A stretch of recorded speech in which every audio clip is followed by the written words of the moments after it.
Namasté, ma belle Sangha d'amour. Merci d'être là pour notre brin de sagesse bouddhiste et notre méditation qui fait du bien, qui nous permet de mieux nous comprendre, qui guérit le cœur et l'esprit. Alors, prenez le temps de vous brancher là, pour tous ceux qui sont avec moi en direct. Pour ceux qui ne me connaissent pas, mon nom est Martin Bilodeau. Vous pouvez tout découvrir sur mes événements, les retraites, plein de gratuités sur martinbilodeau.com et les livres que j'ai écrits et plein de belles choses. Et là, je dis bonjour à ceux qui se connectent en présentiel. Ben, non, on est toujours en virtuel. Ben oui, c'est ça la vie. Alors, allô mon beau Yves, je vois que tu es là ce matin. Coucou, vous savez qu'on a changé pour les dimanches. Je sais qu'il y en a encore hier qui m'attendaient les samedis. Ça faisait quand même 2 ans et demi là, qu'on était tous les samedis. Alors voilà, là on est rendu les dimanches matin. Allô ma belle Fiona d'amour. Coucou Patricia. Allô ma belle Julie. Comment ça va? Ouais, bon matin la belle Sangha. Ah, merci. Allô Marie-Hélène Dionne. Bon matin. J'imagine qu'il y a de la neige chez vous, hein, Marie-Hélène, parce que toi, tu es au nord, où il y a plus de neige.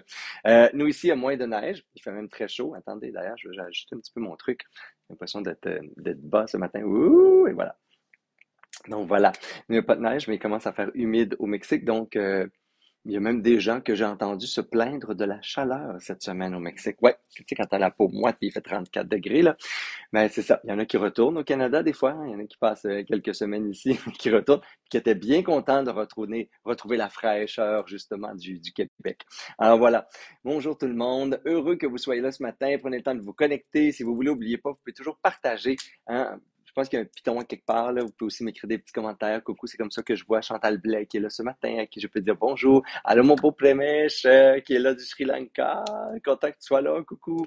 Bon matin, c'est notre guide du Sri Lanka, Premesh, qui est là, bouddhiste de tradition et de famille, avec qui on a eu des beaux échanges et des beaux partages à chaque fois qu'on se voit sur la philosophie et la psychologie bouddhiste. Alors, coucou à toi et toute ta famille. Je sais pas si Émile est là aussi du Sri Lanka, mais en tout cas, coucou à tout le monde qui est présent ce matin en direct et tous ceux qui l'écoutent en différé. Sachez que même en différé, je réponds à vos messages. Ça me fait toujours plaisir de recevoir vos questions, vos échanges, vos témoignages. J'ai pas toujours le temps d'y répondre directement. On en reçoit des fois des dizaines, des fois des centaines par semaine, puisqu'il y a mon direct, mais aussi plein d'événements, sommets virtuels à travers le monde avec lesquels je participe et des magazines et plein de petites choses partout, la radio, etc. Donc voilà, ça fait beaucoup de correspondance, mais j'en prends soin avec amour. Il faut juste être très patient, des fois. Voilà. Alors, merci d'être là. Aujourd'hui, on se parle de l'origine de la souffrance. Écoutez, je sais que c'était pas un thème qui avait l'air joyeux. C'est pour ça qu'on n'a pas encore 100 personnes, peut-être. C'est pas vrai ce matin. Il y a moins de gens. Mais la souffrance, on va le voir dans le sens bouddhiste du terme. Je veux dire, tout ce qui n'est pas un état de bonheur, de félicité, de plénitude, de calme absolu ou d'amour infini, c'est vu comme un état souffrant. Ce qui veut dire un état qui est en dehors de l'état naturel, hein, de notre essence dans l'esprit. Alors c'est ça la souffrance. C'est pas comme, faut pas être troublé profondément pour dire le mot souffrance. Quand on parle des souffrances, on parle bien entendu des douleurs plus psychologiques, mentales, on va dire spirituelles, intérieures. On va les appeler comme ça on ne rentrera pas dans les ordres professionnels. On va se compliquer la vie pour rien. Mais ultimement, Bouddha avait pas besoin d'ordre professionnel pour être un des grands philosophes et psychologues du monde. Euh, il a parlé de la souffrance intérieure. Il a parlé de la souffrance intérieure comme étant l'origine de toute souffrance. Et l'origine, ben, elle est en nous. Et c'est peut-être la première grande révolution du bouddhisme à cette époque. Au lieu de voir dans certaines autres philosophies comme le monde comme étant l'ennemi, les gens, les événements, les situations qui nous arrivent, l'impermanence avec les deuils, les maladies et tout ce qui en nous souffre de ça, mais lui a vu l'origine, hein, la première cause de la souffrance comme étant à l'intérieur de soi. L'origine de la souffrance, c'est le souffrant. Alors, Bouddha disait, arrêtez de chercher la souffrance ou de focaliser votre attention sur la souffrance, essayez de trouver celui qui souffre à l'intérieur. Déjà là, c'est toute une autre perspective. On explore, vous le savez, dans la philosophie bouddhiste, dans la pratique de la méditation, c'est un voyage intérieur à chaque fois, c'est une rencontre intérieure. Et aussi, c'est donc une quête. Et cette quête-là nous apprend à voir avec plus de clarté l'origine des choses, les fonctions, les causes, les conséquences, les effets de ce qui amène vers le bonheur, de ce qui amène vers des états de souffrance, des états où on est moins heureux que notre grand potentiel de joie puis d'amour qu'on pourrait avoir au quotidien. Alors Bouddha disait, quand tu es dans la souffrance, quand vous trouvez la souffrance, au lieu de focuser sur la souffrance, parce que rapidement, la souffrance peut se transformer en scénario Hein? On se raconte des histoires, on conserve la pensée sur quelqu'un, un événement, une situation, le passé. Ça, c'est la souffrance. Et on peut créer l'illusion que la souffrance, elle est à l'extérieur parce qu'on projette sur l'extérieur ce qui souffre, l'état de souffrance intérieure. Bouddha disait, si tout d'un coup, on choisissait juste de regarder, mais s'il y a souffrance, il y a donc un souffrant. Il y a quelque chose en nous, il y a un souffrant là. Il est où le souffrant? Il est où ce qui souffre en nous? Et là, il y a une autre perspective qui apparaît à l'esprit. Tout d'un coup, le chemin où tout le monde est des méchants, puis là, l'enfer est en l'extérieur de nous, là, l'enfer c'est l'autre, avec un grand A, mais là, tout d'un coup, on se rend compte peut-être que le souffrant, il est à l'intérieur, et c'est peut-être lui qui crée à quelque part la souffrance. C'est ce qui souffre qui crée la souffrance. Pour la philosophie bouddhiste, c'est la part d'ego, d'identité, le je, qui a comme imputation la souffrance, qui fait en sorte que ça souffre. Que des fois, on est troublé, déprimé, anxieux, cynique, jaloux, envieux, colérique, et ainsi de suite. C'est aussi simple que ça. Hein? C'est révolutionnaire à quelque part, mais c'est simple quand on se met à méditer et à rencontrer celui ou celle. Puis on va dire celui parce qu'il n'y a pas de sexe dans ce qui souffre à l'intérieur de nous, puis dans l'esprit non plus d'ailleurs. Ce qui souffre en nous. Alors si on se met à chercher le souffrant, c'est finalement, le souffrant, c'est l'imputation, c'est la saisie du soi, c'est le soi qui souffre.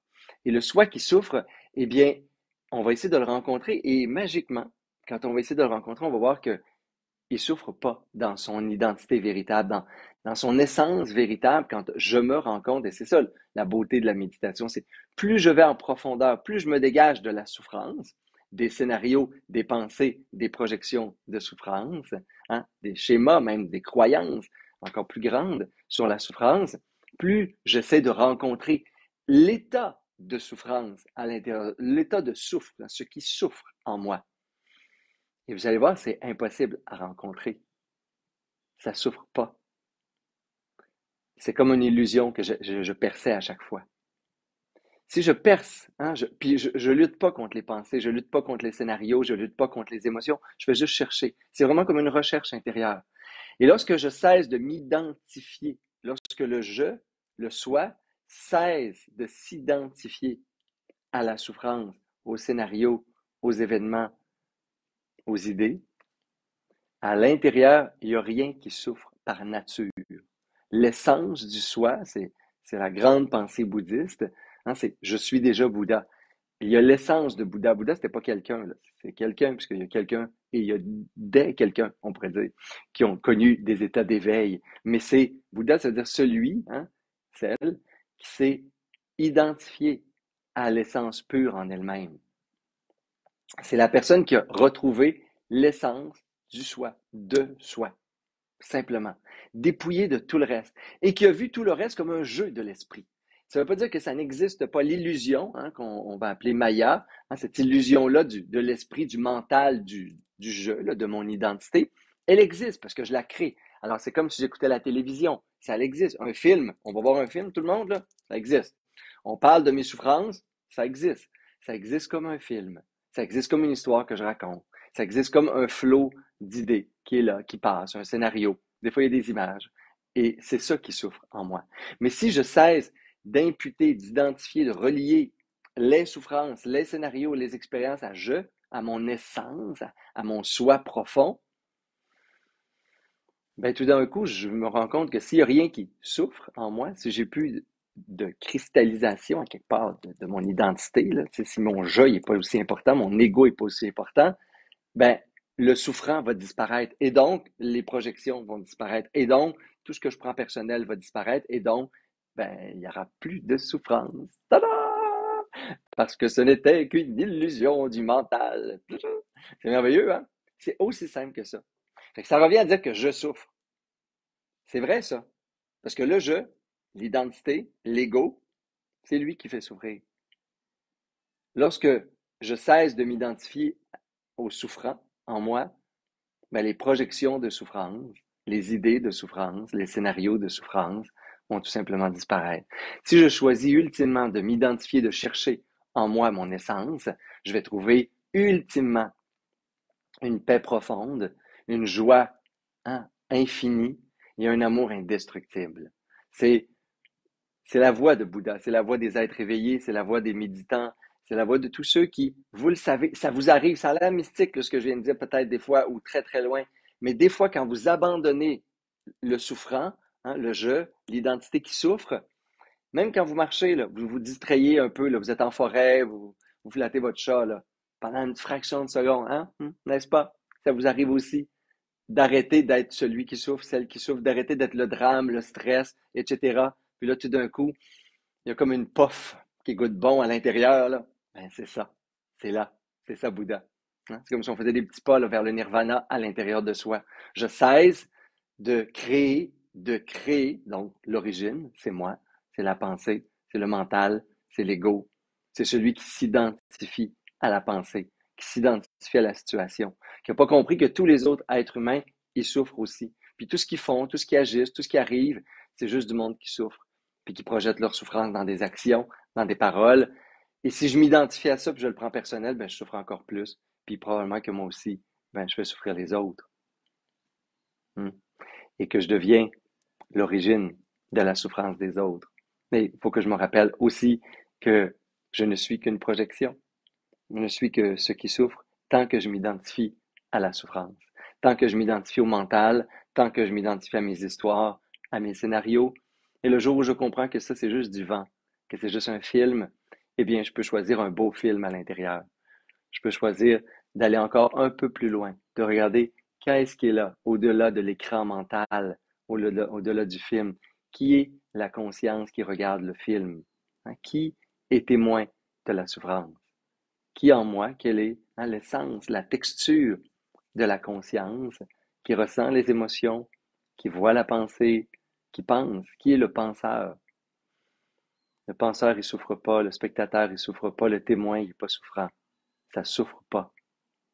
C'était juste une illusion, des images.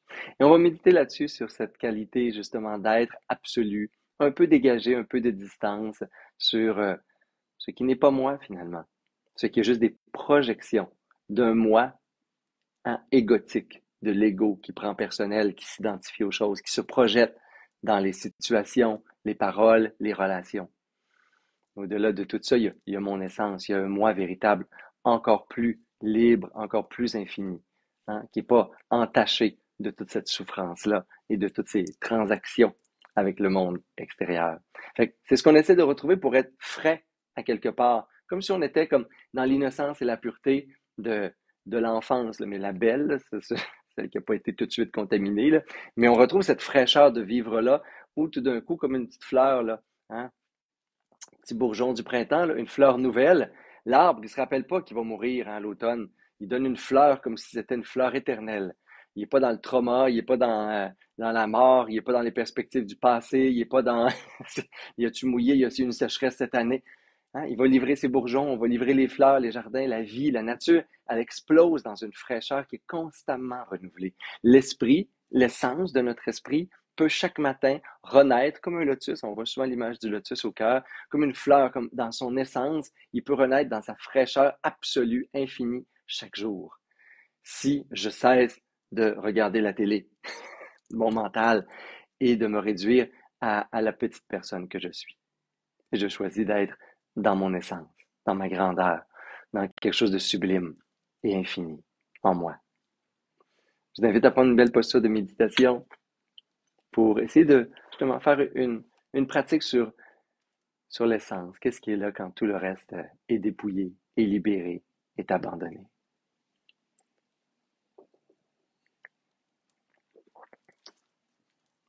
Prêt, pas prêt? Merci d'être là, mes amours.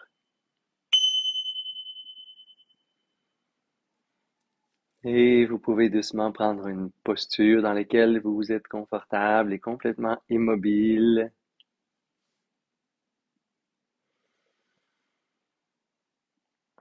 Et savourer cet état. On s'en va à la rencontre de cet état libre de toute souffrance à l'intérieur de nous. C'est le plus beau des voyages, la plus belle des découvertes, le plus grand des trésors, qui est juste en nous. Et on peut laisser le corps respirer Respire profondément. On peut inspirer par les narines et expirer bouche pendant 2 ou 3 respirations libératrices.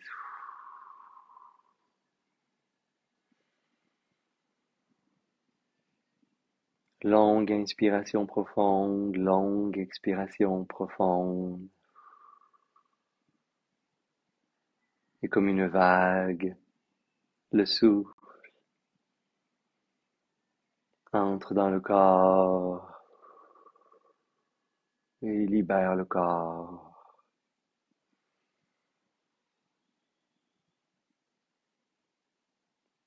Et les paupières peuvent se détendre, les joues, les lèvres,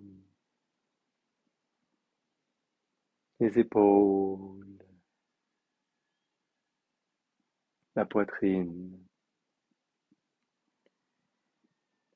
le ventre. Et je donne la permission à tout le corps de se détendre, complètement détendu.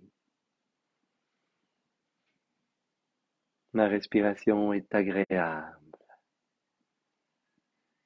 et facile. Mon corps est détendu et stable. Et mon esprit est en éveil, comme l'énergie du soleil qui se lève.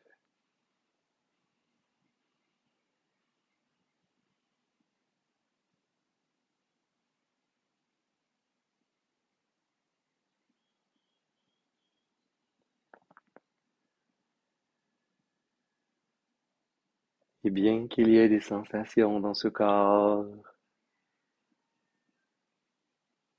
je les accueille sans les saisir, sans m'y attacher,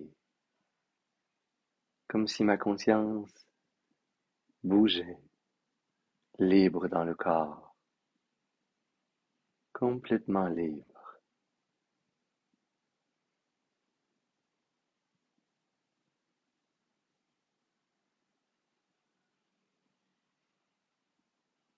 Et je laisse les sensations apparaître, disparaître. Et je suis ce qui est léger et libre dans le corps, qui lui est stable, immobile.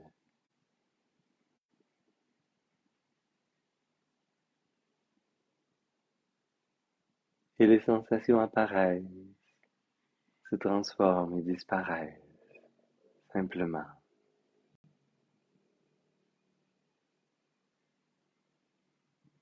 Sans troubler la paix, sans troubler la conscience.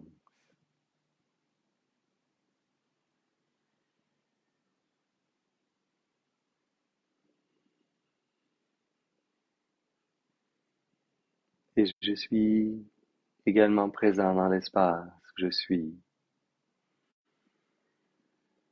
Je ressens la chaleur ou la fraîcheur de l'environnement qui m'entoure.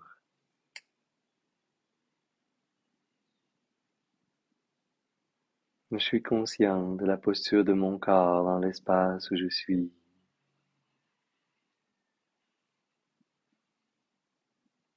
Je suis conscient de la nature ou de la pièce dans laquelle je suis en parfaite présence. Je suis là, comme suspendu dans cet espace.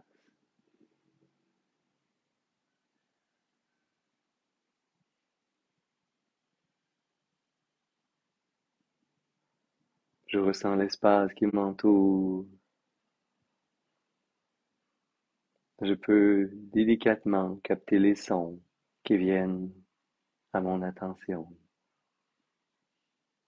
sans les capturer, sans y réagir. Il y a juste des sons.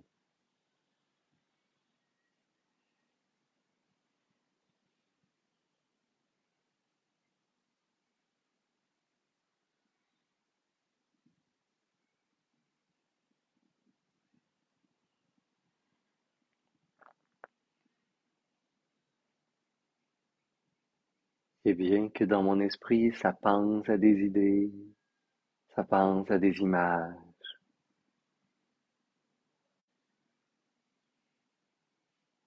je reste dans ce calme, cette clarté.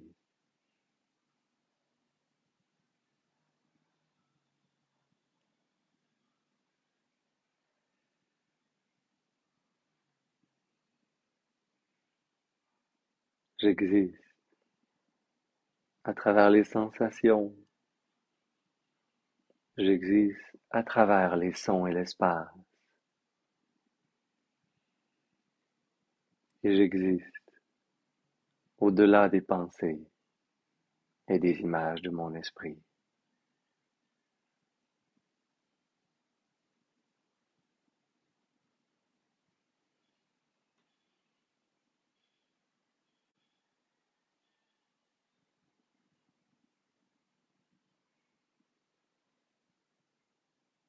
Je cesse de m'identifier à mon corps, je cesse de m'identifier à l'espace où je suis.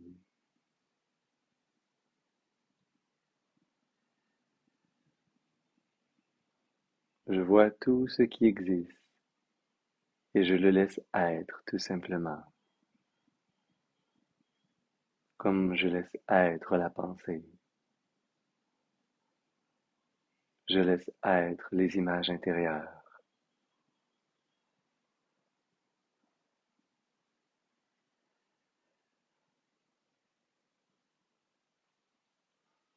Sans m'y attacher, sans les saisir, sans même y toucher. Je rentre dans une conscience infinie, encore plus grande et plus large,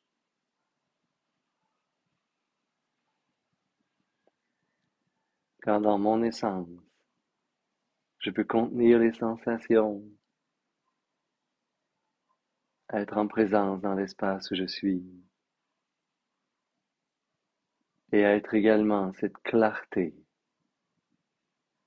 dans laquelle les sons, sous forme de pensée, les images peuvent passer.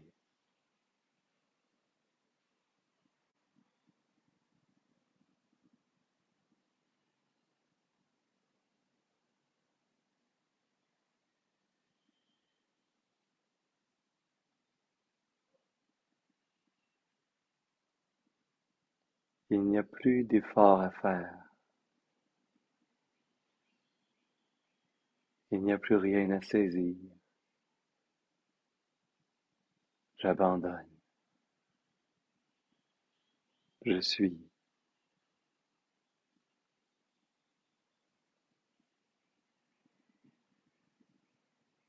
Je suis.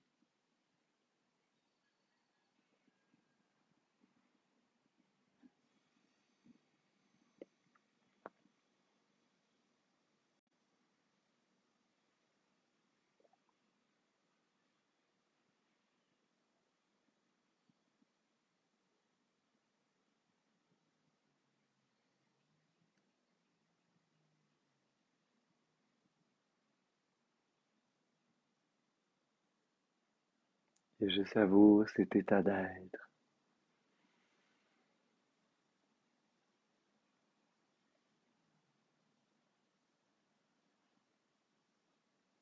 Je permets à tout d'exister. Et je me permets d'être.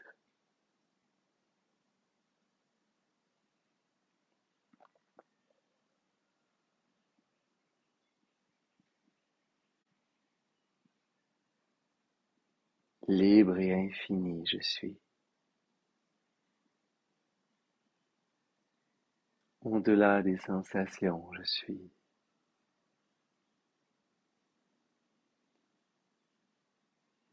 Au-delà de la conscience de l'espace et des sons, je suis.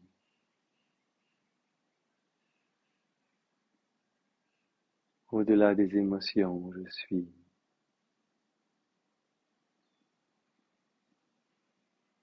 Au-delà des pensées, au-delà des images,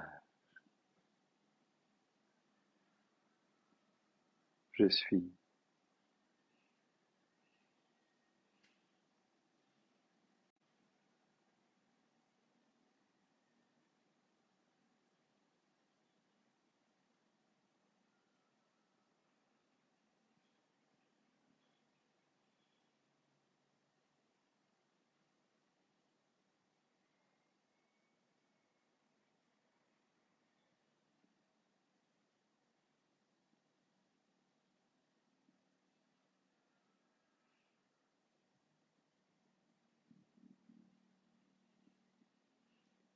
Et dans la conscience infinie, tout passe.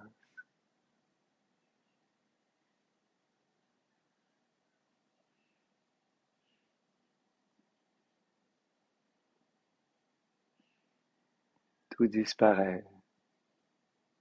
Tout se transforme. Et je suis cet infini. Je suis cet espace, sans forme, sans pensée,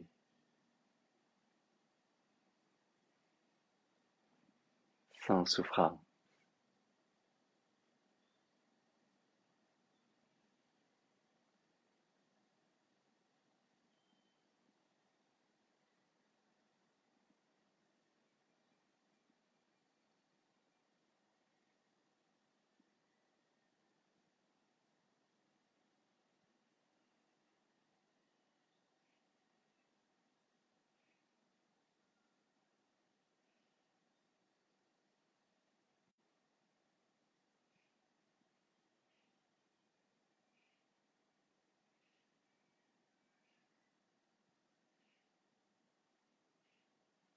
Et je me réjouis dans cet état intérieur complètement libre, clair et infini,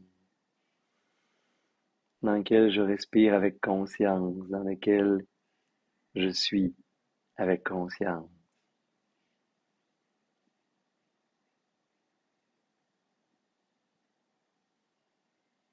Je peux amener un léger sourire sur les lèvres et je peux faire ce souhait de revenir à cet espace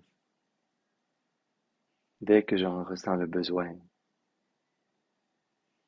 que c'est là, que c'est toujours là, que je peux revenir à la maison.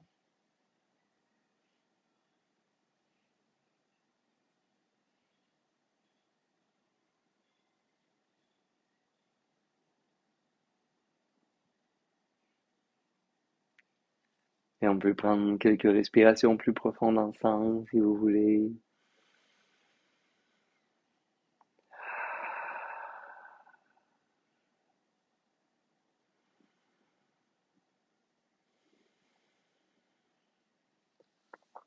Amenez les mains en namasté, les frotter légèrement ensemble. Amenez les pouces au cœur, vous pouvez inspirer par les narines pour expirer bouche.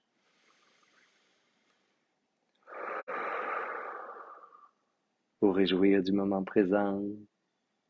Et inspirez pour faire vibrer le si vous voulez.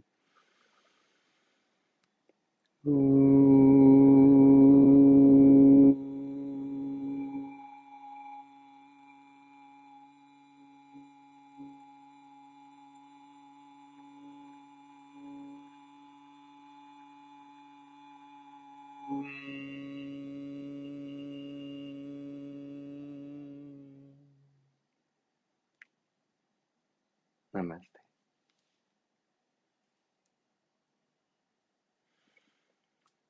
Merci d'être là, ma belle Sangha d'amour. Merci. Ah, coucou ma belle Nathalie, heureuse que tu sois avec nous. Allô ma belle Monique. Ah, allô ma belle Karine, merci d'être là. N'oubliez pas qu'il y a plein d'événements qui s'en viennent. J'ai l'air de toujours être bronzé puis au Mexique, mais à un moment donné, je vais être plus pâle au Québec. Je m'en viens en mai pour animer tout l'été avec vous jusqu'au début de l'automne, des retraites dans les Laurentides, à Québec, en Abitibi. Alors regardez mon calendrier si vous voulez sur martinbilodeau.com. Il y a déjà, je crois, 4 ou 5 retraites maintenant qui sont complètes. Il y a même, pour certaines, on est en train de regarder peut-être des nouvelles dates, mais regardez, mai, c'est complet, juin, ça commence à se remplir et à être complet. Alors, si vous voulez participer à la retraite sur l'éveil de la pleine conscience, entre autres, en juin, il reste 2 places. On a eu comme une dizaine d'inscriptions au cours de la dernière semaine. Fait que je vois que ça se remplit. Je vous le dis, parce que si vous voulez être là, c'est un bon moment pour vous engager à être là. Et si vous voulez, je suis là, moi, tous les samedis. Tous les dimanches. Ou en différé, tous les jours. Euh, avec vous en direct. Plein de choses gratuites également. Des fois, si vous ennuyez de moi, là, ou de vous plutôt, puisque moi, je suis juste le chemin vers vous, ultimement. Il y a aussi un YouTube, il y a aussi toute la page Facebook. Il y a plus de 200 vidéos dans les vidéos sur la page Facebook que vous êtes en train d'écouter. Vous pouvez aussi vous abonner pour recevoir les notifications et partager ces vidéos-là si vous voulez. Parce que quand on fait du bien à soi, on peut aussi faire du bien aux autres. C'est ce que je fais moi toutes les semaines avec vous. Merci infiniment d'être là. Namasté.